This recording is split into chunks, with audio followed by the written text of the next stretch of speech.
welcome, Mandee Heller Adler. It's a real pleasure to have you with us today, and we're much looking forward to your presentation. You are the founder and president of the International College Counselors, and you will be talking about To University and Beyond, Launch Your Career in High Gear, College, Graduate School, and the First 10 Years of Your Career. We much look forward to hearing your insights on these most important topics. So thank you very much. Thank you. All right. Thank you so much. I have a presentation, which I'm pulling up. It's nice to be here to talk about one of my books, which is To University and Beyond, Launch Your Career in High Gear. There we go. And the first thing I want to start with actually is a little bit about me. So who am I? The genesis of my professional life actually began in college when I wrote the first of my 3 books, which is from public school to Ivy League, how to get into a top school without top dollar resources. Basically, the story is I went to a big public school in Florida called Beach High. Anyone is from Miami Beach, go Beach High. And I went from there to the Wharton School, and that was kind of a big jump. And I got to Penn, and I looked around, and there weren't a lot of public school kids there. And so I decided to seek out why. And what I discovered was that the difference between the public school kids and the private school kids was that the public school kids did not have college counseling, and the private school kids did, hence the book. Since then, I actually I went to work for Goldman Sachs. I went to Harvard Business School. I started an internet company that I sold to Siebert Financial Corp in 2000. I went to work for them once they bought my company. And then eventually I moved back to sunny South Florida, where I founded International College Counselors. The logic was I was onto something, not that everyone has to go to Penn and Harvard, but that I thought that education and educational opportunities were just the best thing that I could provide to a child. And since then, I've grown for myself, written another book on international admissions, and grown for myself. We now have 11 offices. Last year, we worked with kids in 13 countries and 23 states. And that actually brings me to my 3rd book, which is what I'm talking about today, which is To University and Beyond. And the logic behind this book was that basically we work with about 500 kids a year all over the world. And we'd send them off to these fancy schools. And quite frankly, we didn't feel like they were taking advantage of their opportunities. So this book was written with a friend of mine from Harvard Business School. His name is David Tetton. And David and I, both of us at Harvard, felt like, graduate school is amazing. Getting your MBA from a school like Harvard is amazing. But we really didn't have the background or the knowledge to really take advantage of our opportunities. So this book not only includes, and this is what we'll talk about today, sort of hacks for maximizing graduate school, but also hacks for graduating, maximizing the beginning of your career. So that's where we're going today. At its most basic, everything starts with a plan. So whether I'm talking to a child about getting into college or talking about a future once you get to graduate school, I feel very strongly that you need a plan. So starting with a vision of what you want to get out of graduate school, what you want to get out of your first job is super important. And expect to work hard if you want to be successful, and also expect change. So clearly I did not expect to be a college counselor. I was talking to Chad before this, and I thought I wanted to work for the State Department. But I had a path to get to the State Department. And then my path changed because I didn't actually like working with the State Department. And that was okay. So, but I think the path and the plan is super important, especially for young people. So something that's also super important as far as when you're getting started is starting to build your professional persona. And that can begin in graduate school and definitely at your first job. Super important to set up an online friendly workspace. I can't begin to tell you the number of people I talk to on Zoom who don't look like they should be on Zoom. Try to wear professional clothing, show up early, actively participate. And this is something, this is a personal plug, and it might be because of my age at this point, but I do feel that showing up in person can make a big difference. So I know a lot of the people out there, especially the younger people, say, I don't need to go into person. I think, especially my generation, a lot of relationships are more easily built in person. So if this is your first job, or you're starting your first job, or you're starting graduate school, not showing up in person, I think, is a big miss. As far as showing up in person, that speaks to building relationships. And there's two types of relationships you can build. There are deep relationships and there are just broad relationships. I think deep relationships go back to having true friends, and those are the people who are really going to support you over time, versus contacts, just knowing who's in your industry. I have never consciously tried to make a contact. I always try to develop friends, and I think that has been super helpful in my life, because as I said, those are the people who have always supported me. One trick that I have, and I have a terrible memory for faces, and that might be why I also like in-person meetings. I keep notes in my contact section of who I meet and in what context, maybe even what they look like, maybe the name of their kids or their wives or their husbands. So that is kind of a hack that I definitely recommend to younger students. You know, at the end of the day, we used to call it a Rolodex. You know, the contacts cards, I think, are some of the most important tools you can have. As far as next steps, I just want to talk about a few important things that a lot of young people in their first job and in graduate school don't think about as much as they should. The first thing is guarding your reputation. And in this, I will make a note to social media and Facebook and Instagram and all the other things that young people use. I'm actually in a Harvard Business School networking group, and one of the guys works in cybersecurity, and he told me that every email you send out, anything you put on the internet, stays there forever. So certainly, if you put up a picture on Instagram and then you think you are taking it down later, don't kid yourself. It is definitely out there in cyberspace. So make sure to guard your reputation. That's definitely the most important thing you have. And then I would say be sensitive to school and workplace culture. So I know you may want to come in and say, this is the way I am, this is who I am, I have green hair, I have whatever. That's great if it's your own company. But if you're, you know, trying to make an impression on a school or in a workplace, definitely recommend, at least in your first job, to listening more than you talk, and being sensitive to the culture that's been built around you. Be careful of the time. All right. Another thing that I think is super important for kids in graduate school and first jobs is, and Chad and I were talking about this, is that I don't know if you follow the news. I think it's super important for someone to follow the news, stay abreast of what's happening in the world. Try to sound and look intelligent, provide sources, don't just speak off the cuff. Definitely learn active listening, in which case you listen to the other person and don't just talk. I think that's super important. But once again, going back to, you know, very basic, try to read the paper every day, whether you do it online. I happen to watch the 6:30 news, not at 6:30, of course, but I like it as a condensed, you know, viewpoint of everything. And that's something I started in high school for my debate team. So go debate team. But I think it's a good thing to always not just read little snippets online, but really to get to know what's happening in the world. So Chad, I'm with you.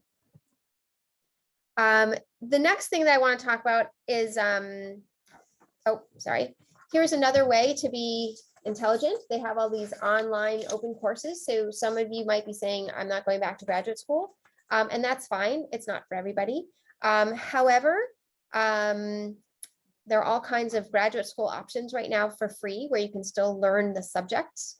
And these are just a few of them. And they're called MOOCs, Massive Online Open Courses. And I've taken a few of them and they've been quite good. So, you know, no limit to learning at this point.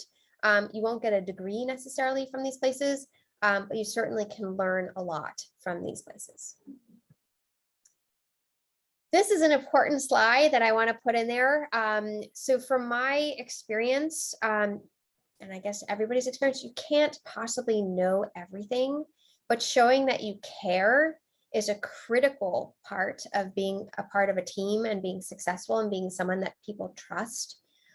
So with that in mind, as a new employee, I would definitely, or someone in graduate school, recommend pursuing new opportunities, especially ones that give you exposure to management or give you exposure to professors or just give you exposure, right? So pursuing new opportunities, expose you to new things, finding a reason to say yes, I think shows that you care and that you're open to new ideas. You might not even realize why it's an important opportunity.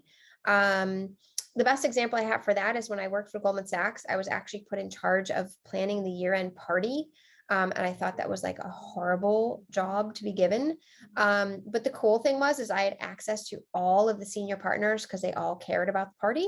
And so suddenly they all knew me because I was the one planning the party. So had I said no or been like, oh, I'm not planning the party, or oh, I'm a girl, is that why you're giving this to me?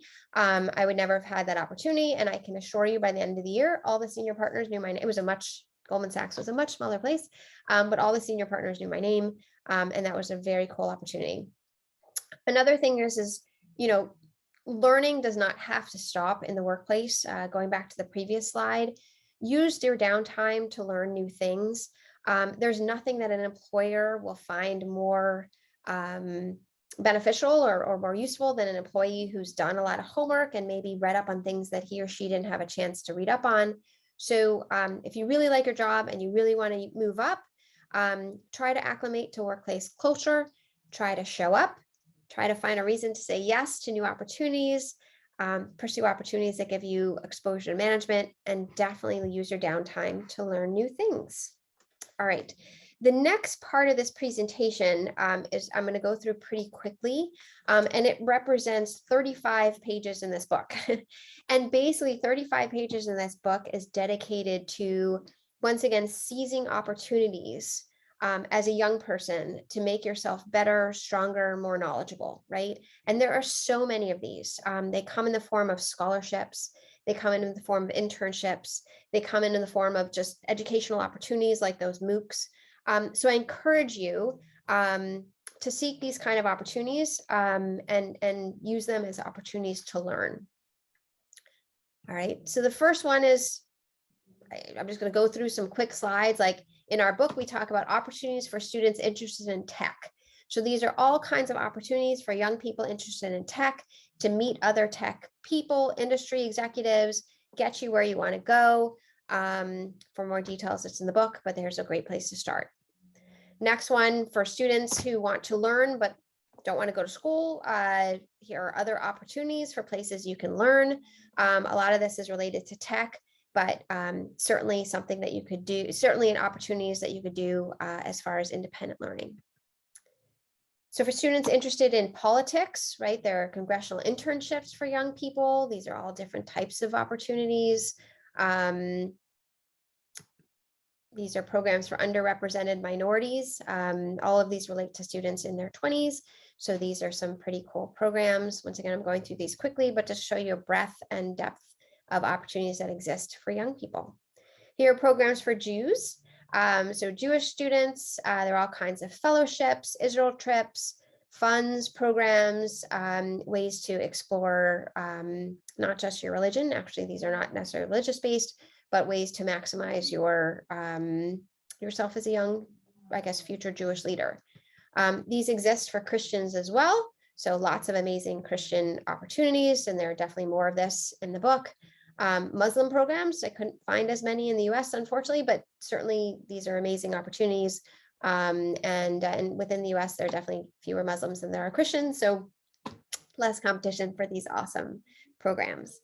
There are also elite graduate school scholarships. So a lot of people say, oh my God, the cost of graduate school is just overwhelming. And it is, but there are scholarships. So please do not limit yourself or feel that you are unable to pay to come to the US, to come to graduate school. I was getting ahead to the next slide. There are also programs for non-US students to come to the US to study, and here are some of them. Note that all of these programs are pretty competitive, so I didn't put on here that's like garbage, because if you get free money or wonderful opportunity, it's usually for driven, academically motivated kids. So you might need to apply to 2 or 3 or multiple programs in order to get one. That's pretty common. But once again, there's more opportunities for, and in this case, it's for non-American students to study in the US.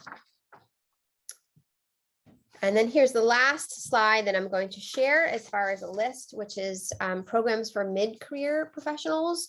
So once again, learning doesn't have to stop, or development doesn't have to stop as you get older. And these are amazing, amazing opportunities for, I would say young, but sort of in their 20s, later 20s students to be make yourself better and stronger and just more marketable, and to meet more people in the professional community. Oh, meanwhile, I think I should have done this before. I don't know if anyone has any questions. At the end, I will be opening up for questions, but if you do have any questions, please feel free to put it in the chat. And I will get to them at the end of this presentation. Before I close down, I just want to talk briefly about some recap easy career kickstarts that most people don't do. So starting with listening, taking notes, submit work early and ask for more. I know some of this stuff sounds so basic, but I can assure you, as someone who runs a company, a lot of young people don't do these things. And whether you're in school or your first job, this is the kind of stuff that makes a big difference. Organize your contacts. So I talked about this very early in the presentation because I feel very strongly about just keeping track of who you know and who knows you. Follow the rules a while before you start to break them. So that's for all my millennials out there. Maybe just listen a little bit before speaking up. Seek mentors which have strings and friends with no strings, because from my experience, the friends have been far more powerful than the mentors, even though everyone says you should seek a mentor. And you don't know when you can rely on a friend, but a true friend somehow finds a way to be there. Over communicate. If you have a question, definitely ask. That comes back to double checking with students and checking with bosses to make sure you're doing the right thing. I'll take a minute to discuss being kind. I know right now there is a belief that kind of being a jerk is what gets ahead. And maybe in some industries it is, but I have found it has not ever served me well when I have not acted my best self. So being kind, I think, can go a long way, especially in a sea of maybe people who aren't acting extremely kind. And I honestly think that people are looking for other kind people in this world to connect with and trust. The next one goes back to what I was saying about millennials sort of stepping out there and trying to change the rules. Definitely think differently, but at least at the beginning, listen more. So respect your position. Someone who might have 20, 30 years of experience might know something. Certainly push back on ideas. But I think learning from others is huge, and a huge advantage that a young person has. And I think if someone is willing to give you their ideas, especially after years of experience, then take that in and then decide what you want to do with it. Going back to my very first slide, think about your future resume, create a plan and stick to it, right? So once again, I never thought I'd be a college counselor when I graduated from Harvard, and certainly not when I graduated from Penn, when I thought I wanted to go to the State Department. But at each stage I had a plan, right? So I had decided that I wanted to go to the State Department. So I knew I had to take the Foreign Service exam. I knew I had to learn languages. I knew I had to work for the State Department. So I did all the pieces in order to get me there. That changed. Then I said, okay, I want to go to Wall Street. So what do I need to do that? So I did all the pieces in place to do that. Then I said, I want to go to Harvard. What do I need to do? But none of this was like, I woke up and then I decided to apply to Harvard. Like that doesn't happen. Or I woke up and I decided to start a company. Like that doesn't happen either. There's certainly things that are fortuitous, right? It was fortuitous. I wrote my first book at 17 and it was an idea that I was passionate about and interested in. However, I didn't necessarily have to do anything with it. I didn't have to act on it. So I think that planning is super important. All right, next slide. I am open to any questions. So how we can work together. Definitely, if you found any of this interesting or want to get the 45 pages of of different opportunities for young people, feel free to reach out and purchase to University and Beyond. If you're interested in going back to graduate school or you're looking for some career advice, feel free to reach out to me as part of International College Counselors, and that is my email address. So with that in mind, I would be happy to take questions. Oh, I see there's a Q&A. All right, yay. So I got a question in the Q&A. How do you see the career goal changes? Does it waste time? So I would say as a young person, I thought that time was such an important commodity and that I couldn't waste it or take any of it off. Now that I'm older, I see that a year here or there, if it built me personally and that it was fine. So I would say, career goal changes are great and better than sticking to a job that you hate or you'll never be really good at. I think it's better to change as soon as you can. I always liken it to like a boyfriend, like if you know, or a girlfriend, if you know the person's not right for you, better to cut bait and be with someone else. I used to say any second spent with the wrong person is time that you're spent away from being with the right person. And it's the same with a career, right? Any second spent at a job you don't like is a second spent not building a job you do like. Okay, I see a chat also. Let me see this.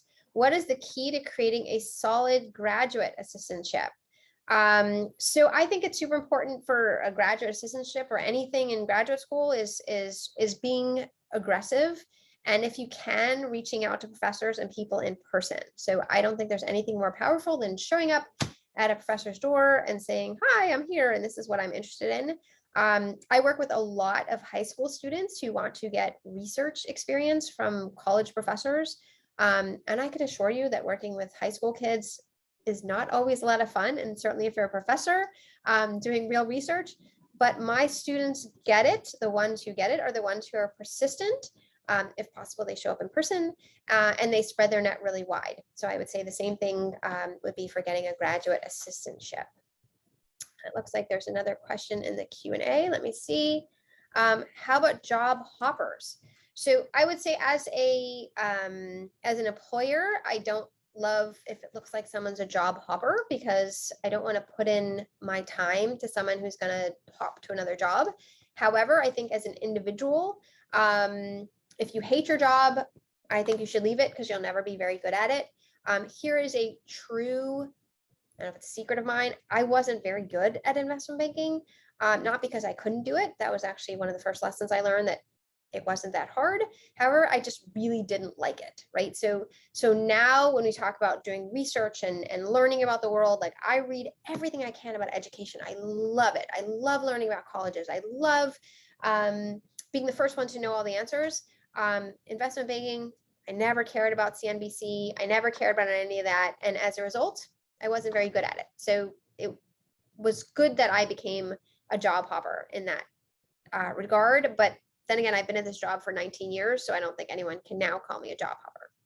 Once again, you can feel free to reach out to me directly if I can help with anything. And I thank you all for having me here. Well, Mandee, this was terrific. I mean, so much great advice. And I actually have a question. Oh. You did mention at one point how important it is to show up in person. And as you know, over the last couple of years, because of the, COVID, it's become much more difficult. And I'm just wondering how you see things evolve in that sense, because personal contact is so important. However, we're all a little bit stuck right now. So how do you see that evolving? So I think it's getting less difficult. And I think that so I will say my husband is my husband's a pediatric intensive care doctor. So he has been showing up every day from the very beginning. So we're a little biased as far as what you can and cannot do, even in a pandemic. But as I would say, as things are opening up, so my company, we have not had a conference in 2 years. We just had our conference and everybody showed up. So I would say, I understand if you have, a compromised immune system or there's a reason not to, but I think a lot of times people just don't want to show up in person, and maybe young people aren't as accustomed to showing up in person or don't feel as comfortable. Or I think the truth is, and I work with lots of teens, is they just don't think it's important. And maybe for them, they're able to build relationships online. But I think my generation has a lot more trouble building real relationships online. And so if you want relationships with, I think, some of the older people, it's better to show up in person. Yeah, I couldn't agree more. Very good. Well, thank you so much, Mandee, for all your advice and support. And you've put your email up there so people can get in touch with you. And let's hope that this opens many doors for so many people. Yes. Thank you so much. Thanks for having me. I really appreciate it. All right. Thank you so much. Okay. Have a great Bye-bye. day.